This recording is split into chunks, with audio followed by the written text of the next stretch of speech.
How you guys doing, and welcome to my video. Today we're going to be making a video about my tips for early to kind of mid game for Borderlands 4. For those of you that don't know, I have around 200 hours in game already, so I've got a fair share of my own playtime, and I've had a lot of people come into my live streams and ask me, what's the best way to level up? What's the best way to get this gear? Where do I farm? What do I do? Like, so many people come into my streams and ask me a ton of early to like mid game based questions. So I'm gonna do my best to cover some of those in this video, as well as just give you guys some of my best tips slash kind of recommendations for things I would say you should be doing if you're early to mid game in Borderlands 4. So the first thing that I want to talk about is going to be early game XP and how to level up fast, because I get a lot of people in my streams that are always asking me, you know, how do I level up? I'm super under leveled.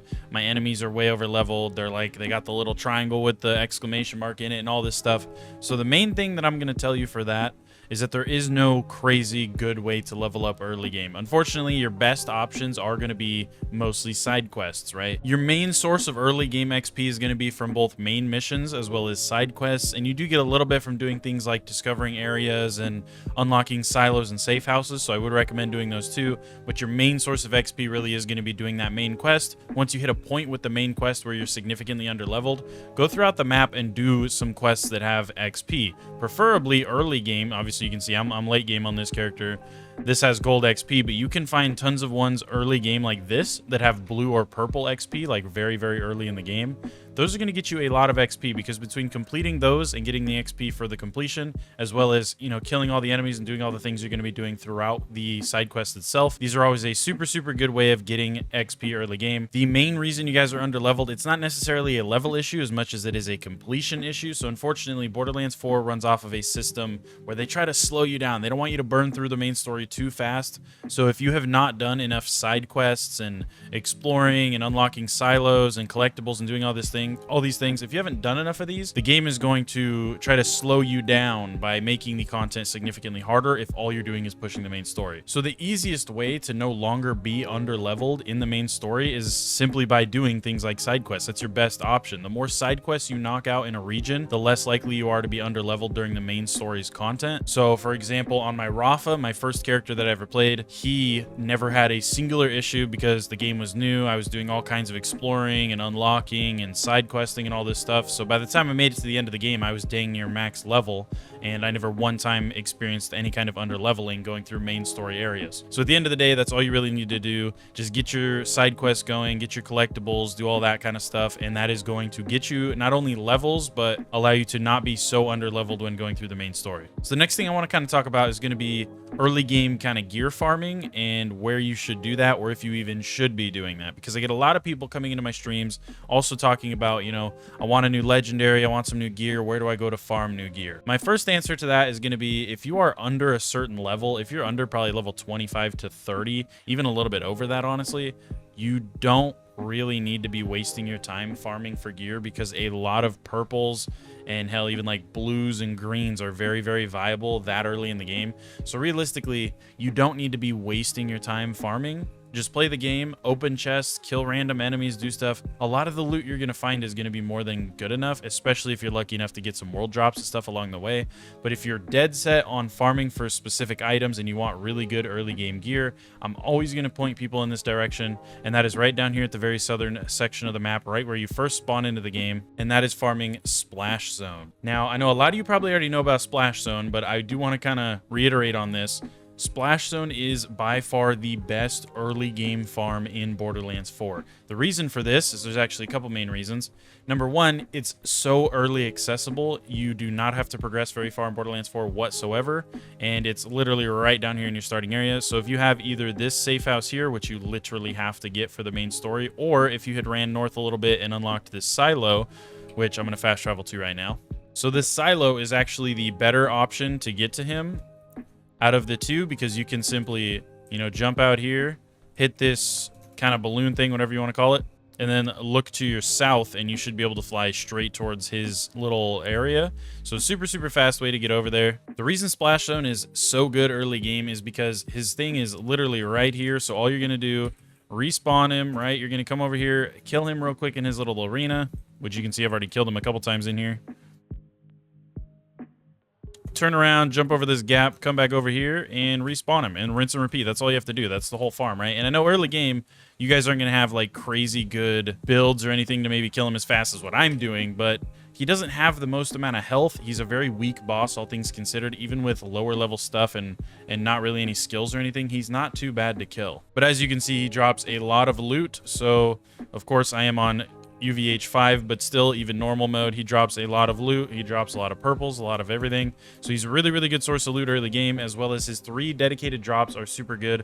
His first one, the fireworks shield, considered widely to be one of the best shields in Borderlands 4, especially for mobbing. It is such a good shield. The jelly grenade is absolutely disgusting as well. If you get the right elemental ones that you're looking for, it can help you do insane damage early game with pretty much no kind of skills or anything to carry it. And even the lead balloon, if you can get it to work with you, it does pretty alright early game as well. So between all of his world drops, all the purples, everything he drops while being a very fast and easy boss to kill, all of his dedicateds are super, super good. So I'm always going to put people on this. If you're ever struggling early game, make sure you go kill Splash Zone, try to get his shield and his grenade mod at the bare minimum, and even his gun might help you a little bit, but I'd say the shield and the grenade are way more important.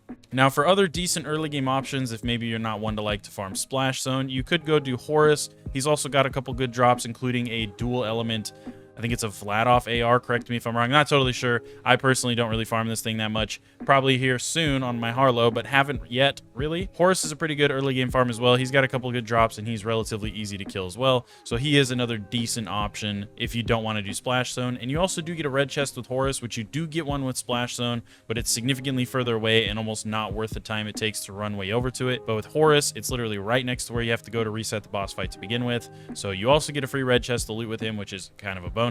Getting into my next tip for you guys, I cannot recommend enough that you guys take your time. Don't rush too hard through these areas, especially early game, man. Get your silos, you know, come over here, get some of these vault logos. You can see I actually missed one there, but come through, get your vault logos, get your silos, get your safe houses. All these things not only give you XP, but they also give you SDU points, which are going to allow you to upgrade things like your bag space, ammo capacity, bank space, lost and found space, all of those things, which is super, super, super useful. The earlier you can get these things, the better time you'll have, because especially early game, it's not uncommon to find one gun that is way better than other ones, but because you don't have much ammo capacity and you're constantly using it, you're always out of ammo for that gun. So it's really nice to be able to upgrade your ammo capacity early on. So I cannot recommend enough that you guys don't just skip all these collectibles, especially if it's in the path that you have to go anyway. Like, why not just veer off the path by like 10 seconds to grab a vault symbol, or, you know, to do a propaganda tower, or grab a silo or a safe house. The silos and safe houses especially are absolutely amazing, because the cool part about these silos and safe houses is you can fast travel to them. So the more you get of these around the map, the more options you have for like end game farms. So say I really needed a Affinity XXL sniper. Well, that's literally right here at the battle wagon. I could travel to this Snowy Wells safe house because I was smart enough to grab it earlier in my playthrough and run literally right here just a little bit north to the boss fight. Super, super nice. So again, make sure you're getting those safe houses. Make sure you're getting those silos. Make sure you're grabbing all your little collectibles and stuff if they're like right there in your path. Obviously, don't go like crazy out of your way. They're not like, especially the vault logos and stuff are only like 5 SDU points. Not that crazy. But if they're in your path, make sure you're grabbing them. And just make sure you're getting those safe houses and silos, guys. I really cannot emphasize that enough. I promise you're going to regret it if you skip a safe house and then you have to go back there later for a farm or a quest objective or whatever it might be. You're going to be like, dude, why did I not just grab the dang safe house when I was over there? So make sure you guys are grabbing that, and make sure you're doing your collectibles. A lot of these cool ones too, like say the propaganda speakers, like this one right here, they're actually quite fun to do. You pretty much, it's a little like tower defense thing. You have to start a hack on a propaganda tower and then hold off like waves of enemies while they try to come and stop you from taking out their propaganda tower. Pretty fun, pretty easy, good source of XP, because not also are you getting a lot of XP from killing all the enemies, but it gives you a good chunk at the end as well as some SDU points. So it's honestly just not bad to do these things, guys. They're really not hard. They don't take that much time, but they are very, very, very useful to you early game. So just make sure you get that. The one I would say you could probably skip is Echo Logs. That's like a totally optional collectible. Doesn't really do anything for you, but they're there if you want to collect those too. I would just recommend the bigger ones, such as propaganda speakers, vault symbols, safe houses, silos, all those kind of ones. The bigger ones that are going to give you a little bit more rewards, that's what I would recommend doing. As well as, of course, when you hit far enough in the story, make sure you're doing your bunkers as well. It's another big source of SDU points and XP, and they're just cool farms where you're going to get a lot of dedicateds. Another really big question that I'm always getting asked in my streams is, what build should I go with? Where do I put my skill points? What should I farm for? Like all these questions for early game, and my main answer to you is gonna be don't. Okay, if you are below like level 30 to 35, and that's like the minimum, you shouldn't even be worrying about a build. Realistically speaking, even on hard mode, which is the hardest difficulty early game in Borderlands 4, you're not going to be struggling that much with pretty much no build. And if you are, then it could be either your gear being very underleveled, or maybe you manage to spec into skills that literally give you no bonuses to damage whatsoever. But my general rule of thumb for Borderlands 4 early game is don't even look at where you're putting your skill points in for the most part. Open your skill tree, determine which action skill tree you want to go down, and then just put your skill points into the ones that make the most sense at the time you put it in. So if I open my menu and I have a point, and one of the only like 4 skills that I have an option to has, you know, increased splash damage, just for example, and I happen to be using a lot of splash damage weapons, I'll just put my point in there and I'll worry about it later. You can always respec for 1, and for 2, again, most of the time, even on hard mode, you're not going to be having such a hard time in Borderlands 4 that you literally have to try to make some kind of build. Not to mention, you really don't have that many options for early game builds in Borderlands 4 because you just don't have enough skill points to get down the skill trees, and most of the time you're not going to have, you know, a good farm or like a good enough build to farm a boss very effectively for a good class mod to synergize with it. So just generally speaking, don't even stress about a build early game or a class mod early game. Just play the game, enjoy the game. You know, you work with what you have, and then once you hit, I would say, closer to 35 to 40, and you have all those extra skill points and stuff to work with, that's when I would consider respecking and going for more of an actual build, you know, something that's going to do you a little bit better. But generally speaking, up until that point, you shouldn't really need to go for a specific build to be doing decent in the game. So just don't worry about it, man. Don't stress yourself out, you know, trying to come up with a build and trying to synergize items and farm for stuff and do all these things when you're early game. Just do some side quests, play the main story, have a good time. Once you get later in the game, that's when you worry about your build crafting, and that's always going to be my biggest recommendation to you when you're early game. That's what I do. You can watch all my streams. I'm constantly just saying like, dude, I don't even know what I'm doing. I'm just putting a skill point in, and it always works out. I never really struggle. And it's not too bad. So that's what I would say. Don't worry about build crafting. Don't worry about all these things until later in the game. It's just not worth it, quite frankly, because even if you do go farm for items for this build that early in the game anyway, and you manage to get them, all that's going to happen is they're going to get over leveled very, very fast, or under leveled, sorry. You're no longer going to be really wanting to use those, and you're going to have to go farm another one anyway. So it's pointless. It's kind of just shooting yourself in the foot, wasting a ton of time to build craft and get the items for it and do all these things, when in all reality, you're just going to have to do that again later anyway. Okay, and before we get to our 5th and final tip that I have for you guys, my one kind of little bonus tip that I'm going to throw in here is when you get far enough in the story, and this is going to be a little bit of a spoiler. So for those of you that don't want a spoiler, maybe skip this part. For those of you that don't care, or you're already further than this, what I will say is when you get to the point of the story where you've completed the Fade Fields, you've killed the main boss in the Fade Fields, you have an option to either go up to the left to Carcadia Burn or up to the right to Terminus Range. Okay, they're both solid options,